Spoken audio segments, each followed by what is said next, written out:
Assalamualaikum warahmatullahi wabarakatuh. Waalaikumsalam warahmatullahi wabarakatuh. Sore ini saya di kediaman Kiai Haji Abdul Rashid Syafi'i. Alhamdulillah saya diterima di kediaman beliau untuk berbincang-bincang di seputar dakwah Islamiyah yang beliau tekuni. Dan kita tahu bahwa beliau adalah putra daripada Kiai Haji Abdullah Syafi'i. Jadi kalau teman-teman yang belum banyak tahu, yang tahunya hanya jalan Kiai Haji Abdullah Syafi'i, bahwa beliau adalah putra daripada Kiai Haji Abdullah Syafi'i. Kiai Haji Abdullah Syafi'i adalah seorang ulama besar, ulama Jakarta, yang suaranya selalu terdengar. Ceramah pagi ya di Radio Asafiyah waktu itu, Pak Kiai. Betul. Jadi alhamdulillah hari ini kita coba berbincang di seputar kegiatan dakwah Kiai Haji Abdul Rashid Syafi'i. Namun saya ingin tanya dulu nih Kiai. Boleh.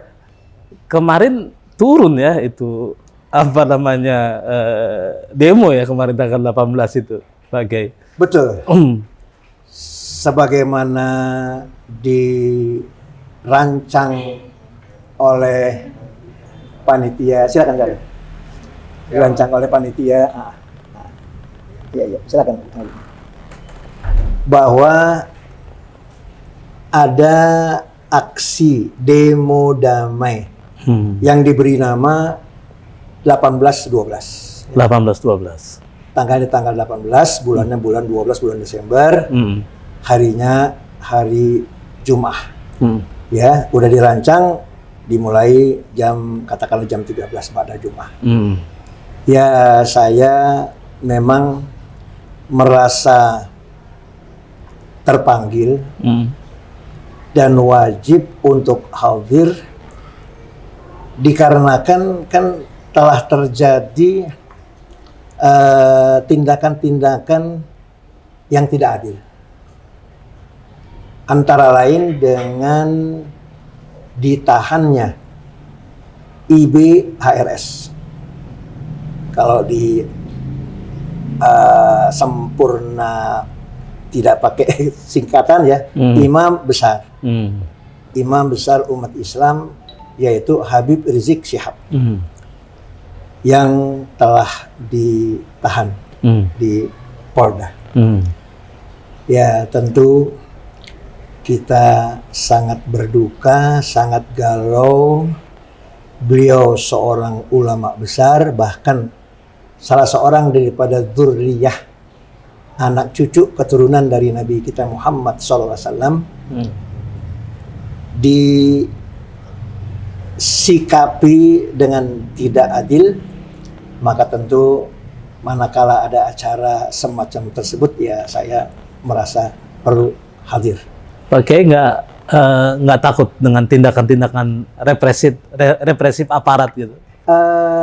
Adapun panitia penyelenggara ya dari anak NKRI ya memang telah menetapkan, artinya melaksanakan prokes ya, menjaga protokol, jaga kesehatan ya, dengan memakai masker, dengan jaga jarak ya kan, dan ya saya berusaha memenuhi hal tersebut semampunya, insya Allah. Tapi dalam demo itu saya lihat Pak Kiai sempat didorong-dorong gitu, sempat sempat masuk dalam situasi yang agak menegangkan gitu. Baik, saya kira itu suatu hal yang tidak bisa dihindari ya, karena pada saat saya sampai ke lokasi kawasan kuda ya, apa tuh namanya, patung kuda. Patung kuda. Itu kan orang masih menyebar karena kedatangan saya bersamaan dengan sampainya lebih dulu di depan mobil saya, mobil komando. Mobil komando dari anak-anak yang ada di atasnya itu katakanlah ya salawat ya kan, atau berzikir. Maka belum ada katakanlah yang dituakan atau yang bertanggung jawab, belum ada. Oleh karena itu saya berinisiatif memanfaatkan waktu saya naik ke atas. Iya. Dan kemudian langsung saya membuka dengan ya tentu assalamualaikum, salawat dan salam, dan saya mengajak umat untuk membaca Sayyidul Istighfar. Nah, di hadapan saya, di depan mobil komando, itu telah berjejer, berbaris dengan rapat, dengan rapih, dan berlapis-lapis kalau menurut pandangan saya ya. Ada lapisan dengan tameng yang berjejer rapat, dan itu oleh komandonya menyampaikan, memberi perintah kepada jamaah yang hadir di aksi 18-12 itu untuk bubar. Untuk bubar segera. Namun saya yang udah memulai di atas, saya tentunya kewajiban saya untuk menyempurnakan kegiatan itu ya. Sigat membaca sholawat itu, membaca Sayyidul Istighfar yang memang beberapa baris ya, artinya cukup panjang ya. Dan memang saya juga telah memfotokopi dan membagi-bagikannya kepada para jamaah yang pada waktu itu. Atau ya memang kita udah siap lah insya Allah. Jadi, dan saya mengatakan membaca Sayyidul Istighfar itu bukan pertama. Dari mulai 2012 saya tampil, itu sudah itu ya yang itu. Iya. Beberapa kali jadinya sudah nggak asing lah, udah akrab lah. Jadi berdesak-desakannya itu kan waktu saya turun. Iya betul. Saya turun dan umat udah bejubel, tentu mereka khawatir. Iya. Karena barisan yang tadinya beberapa belas meter dari mobil komando sudah sampai ke garis dari adanya mobil tersebut, dan oleh karena supirnya juga udah digantikan. Malah kalau kita istilah itu ya dirampas mobil komando itu ya, diambil. Supirnya disuruh keluar, digantikan oleh pihak mereka, mobil dimundurkan. Memang nggak wajar, saya juga merasa di atas itu. Dengan gitu kan umat merasa khawatir lah kali ya. Kalau saya langsung diambil atau ditangkap, oleh karena itu mereka betul-betul membela, memagari lah, supaya saya dengan aman bisa menjauh daripada mobil komando tersebut.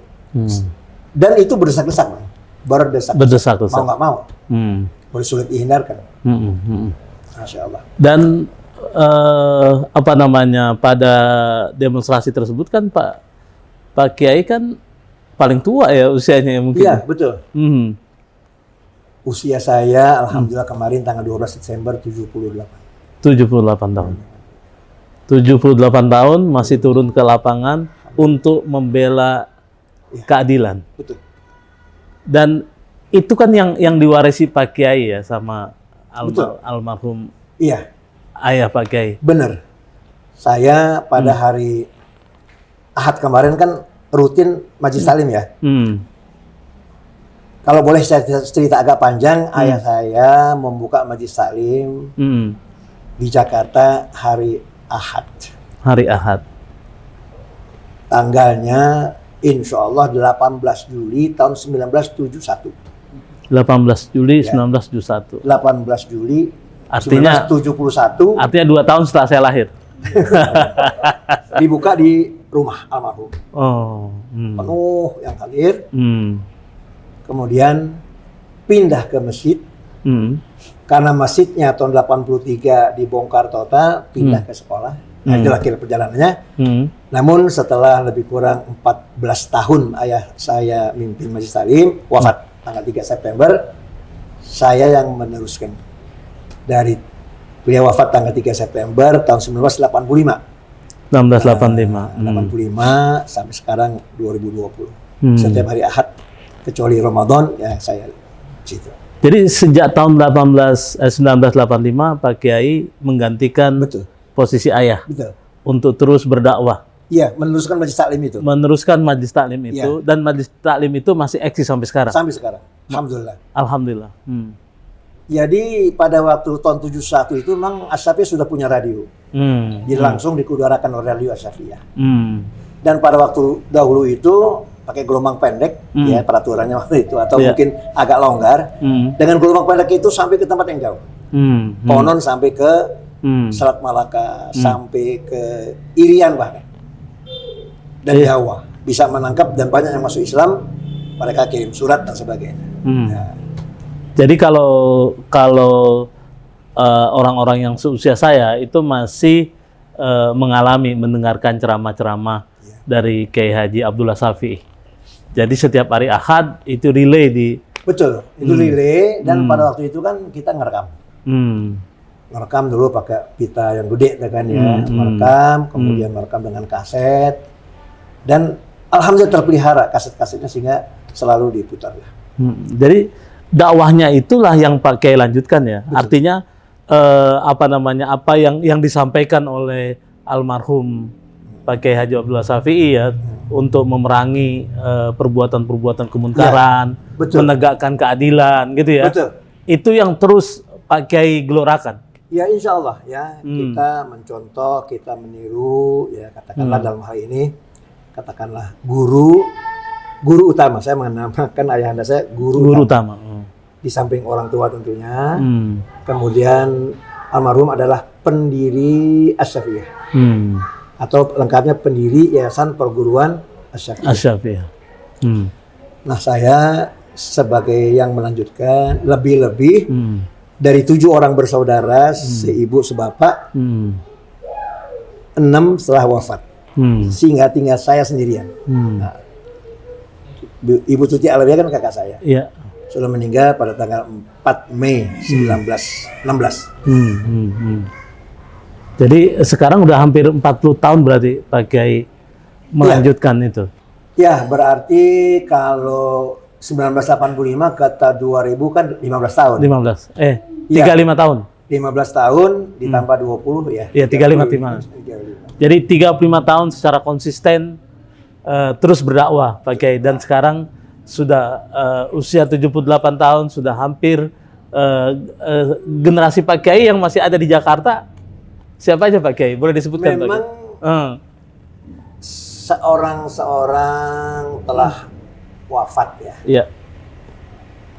Di antaranya ya almarhum itu kan beliau menerima, mengajak, menampung katakanlah kiai-kiai muda, antara lain tamatan-tamatan Al-Azhar.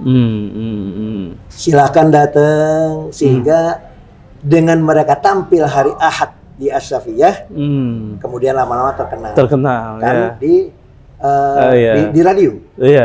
Di antaranya Kiai Abdul Salam Jalani Tegalparang, Kiai Abdul Razak Haidir di Tegalparang, Kiai Hamim Ahmad, Arsyad Abdul Fattah, Mukhtar Lomli, ya, dan sebagainya. Itu alumni Mesir yang ditampung oleh wadah ayah saya mengajak. Ya, tamatan-tamatan alumni Timur Tengah diperkenalkan. Dan itu kemudian memang berlanjut sampai akhir hayat mereka. Kemudian ada tokoh yang di atas saya memang udah meninggal, misalnya Kiai Abdul Rahman Nawawi. Ya, orang Tebet tapi punya juga cabang di Depok. Al-Awabin. Dia telah pulang ke rahmatullah. Kiai Abdul Razak Haidir tamatan Mesir meninggal. Kiai Abdul Salam Jalani alumni Mesir udah meninggal. Soleh Jalani udah meninggal. Mukhtar Romli udah meninggal. Arsyad Abdul Fattah udah meninggal. Hamim Ahmad udah meninggal. Nah, kemudian bahkan alumni Asy-Syafi'iyah yang kemudian karena rajin nuntut ilmu, ya kan, terkenal Kiai Saifuddin Amsir. Ya, Saifuddin Amsir. Beliau pun udah wafat. Beliau jauh lebih junior dari Pak Kiai. Betul, lebih muda dari saya. Jadi artinya memang generasi Kiai hampir sudah tidak ada sekarang. Sepertinya demikian. Hanya yang kita kenal, alhamdulillah, mudah-mudahan beliau panjang umur, Ki Syukron. Ya, Kiai Syukron Makmun. Kiai Syukron Makmun. Darul Rahman kan. Darul Rahman. Beliau di atas saya. Iya, beliau sekarang tinggal di Ciganjur. Betul. Ya, pindah dari Senopati. Betul. Ya. Betul. Sekarang luas pesantrennya, jadi Benar. pindah ke agak pinggir gitu ya. Begini Pak Kiai, dengan melihat keadaan sekarang ya, di mana menurut Pak Kiai kan ada praktik-praktik ketidakadilan sehingga kita sebagai umat harus terus menyeru ya untuk bagaimana pemerintah bisa kemudian berlaku adil. Sebetulnya kan itu yang Betul. yang di apa namanya, yang diperjuangkan sebetulnya. Ya bayangkan saja ya, seorang ulama besar yang telah 3,5 tahun di Mekah. Kemudian alhamdulillah tanggal 10 November 2020 kembali harinya hari Selasa ke Jakarta di Pelabuhan Udara Soekarno-Hatta, Terminal 3. Luar biasa, jutaan orang yang menyambut beliau. Namun kita dengar kan keterangan-keterangan dari Sekum FPI Munarman SH. Beliau mengetahui bahwa mulai waktu itu ada di 3 tempat di Intai, di Petamburan di Intai, di Mega Mendung di Intai, di Sentul di Intai, 30 orang. Dengan penampilan yang inilah, yang bebas ya, bukan pakai pakaian seragam, luka. Jadi karena itulah pada waktu Habib Bana akan ya menengok atau beristirahat, memulihkan yang telah begitu capek lelah, dan ada acara keluarga, artinya sholat subuh berjamaah, pengajian. Nah, itu kan dari Mega Mendung menuju arah Kerawang. Tapi mulai dari meninggalkan Mega Mendung, meninggalkan Sentul, meninggalkan Sentul di Intai, diikuti. Itulah yang terjadi yang di kilometer 50 itu. Jadi sebetulnya sih yang diperjuangkan oleh Habib Rizik, yang diperjuangkan oleh Kiai Haji Abdul Rashid Shafi'i, sebetulnya kan bukan untuk menumbangkan pemerintahan, betul. Gitu ya, karena memang ini kan sebetulnya mazhabnya Ahlus Sunnah wal Jamaah. Ahlus Sunnah wal Jamaah itu selalu taat sama pemerintah, kan gitu ya, pemerintah yang sah, tapi mengkoreksi gitu ya, kebijakan-kebijakannya gitu ya. Itu kan memang kewajiban ya. Betul, itu yang namanya katakanlah amar ma'ruf nahi munkar. Bahkan ada hadis dari Nabi Muhammad SAW, afdhul jihad kalimatu haqqin inda sultanin jair. Seutamanya jihad adalah menyampaikan kalimat yang hak, kalimat yang benar di hadapan penguasa. Iya. Itulah yang dilakukan oleh Habib Rizik. Ya, Habib Rizik dan Pak Kiai gitu ya. Antara lain. Jadi sebenarnya pesan Pak Kiai itu bahwa harusnya juga ustadz-ustadz yang lain berani menyampaikan itu. Iya. Pak Kiai ya. Jadi berani menyampaikan sesuatu yang hak. Betul. Gitu ya. Betul. Dan kemudian berani menyampaikan bahwa itu adalah munkar. Betul. Kepada penguasa, kan begitu. Iya. Dan oleh sebab itu maka penguasa harusnya tidak perlu harus berlaku yang tidak adil, kan gitu ya. Ya, karena perbuatan zalim kan akibatnya murka Allah bukan menimpa yang berbuat zalim saja. Iya. Tapi termasuk kena orang-orang baik, orang-orang soleh. Orang-orang soleh. Apakah nanti berupa katakanlah gempa ataupun longsor ataupun tsunami dan sebagainya. Orang soleh kena, orang zolimnya juga kena. Ya, oleh karena itu ya kita memang tidak boleh harus berani menyampaikan yang hak, menyampaikan yang benar. Iya. Insyaallah. Jadi itulah pesannya bahwa Pak Kiai ingin mengatakan bahwa kita harus punya keberanian untuk menyampaikan kebenaran termasuk kepada penguasa, gitu ya. Orang-orang yang memimpin, yang sekarang memimpin Indonesia, gitu ya. Betul. Insya Allah. Kalau pesan Pak Kiai ini untuk orang-orang yang masih muda-muda ini, Pak Kiai? Ya,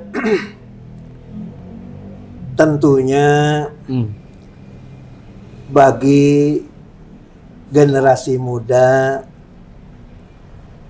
telitilah di dalam memilih barisan yang baik, barisan yang lurus, barisan di mana di sana ada petunjuk Allah, agama Islam. Berdasarkan ada sebuah firman dari Allah Rabbul Alamin. Bismillahirrahmanirrahim. Wa anna hadza sirati mustaqima fattabi'uh wa la tattabi'us subul fatafarraqa bikum an sabilih. Dzalikum wasaqum bihi la'allakum tattaqun. Allah berfirman dalam Al-Qur'an, inilah jalanku yang lurus. Yang mana jalan Allah yang lurus? Itulah jalan agama Islam. Ikuti olehmu jalan yang lurus itu. Jangan ikuti jalan-jalan yang di luar jalan lurus. Ada yang bengkok, ada yang serong, ya. Ada yang menyimpang. Jangan. Ikuti oleh kamu jalan yang lurus. Jangan kamu ikuti jalan yang di luar jalan yang lurus, menjadi kamu bercerai dari jalan yang lurus tersebut. Inilah wasiat atau pesan Allah, semoga kamu bertakwa. Nah, sebenarnya bukan generasi muda saja, semua tingkatan. Oleh karena sesungguhnya kita ini hanya singgah mampir sebentar di dunia. Yang ajal batas umur itu udah Allah tetapkan. Kita nggak tahu. Besok apa kita masih ada umur, kita kan nggak tahu. Nah, oleh karena itu kiranya istiqomahlah, selalu berada di jalan yang baik, jalan yang lurus. Itulah yang kita minta kan. Ihdinas siratal mustaqim, siratal ladzina an'amta 'alaihim ghairil maghdubi 'alaihim waladdallin. Baik, itu tausiah dari Pak Kiai Haji Abdul Rashid Shafi'i. Jadi pilihlah jalan yang benar, betul. Jalan yang lurus, betul. Jalan yang sesuai dengan agama Islam, benar. Agama yang kita yakini.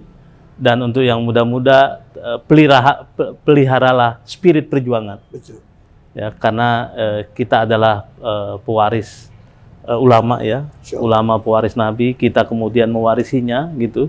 Kita tegakkan terus kebenaran, peliharalah keberanian. Ya, karena kalau kita sudah tidak ada yang berani, gitu ya, maka akan muncul penguasa-penguasa yang zalim. Betul. Tugas kita adalah mengingatkan penguasa supaya dia tetap berada di jalan yang benar. Betul. Saya kira itu bincang-bincang kita dengan Kiai Haji Abdul Rashid Shafi'i. Terima kasih sudah menerima kita dengan usianya yang sudah 78 tahun, masih sehat walafiat, masih jalan kaki, pendengaran dan ingatan masih terpelihara sangat baik. Dan itu semua karena apa? Karena beliau selalu istiqomah menjalankan agama Allah. Saya kira itu. Terima kasih. Baik. Assalamualaikum warahmatullahi wabarakatuh. Waalaikumsalam warahmatullahi wabarakatuh.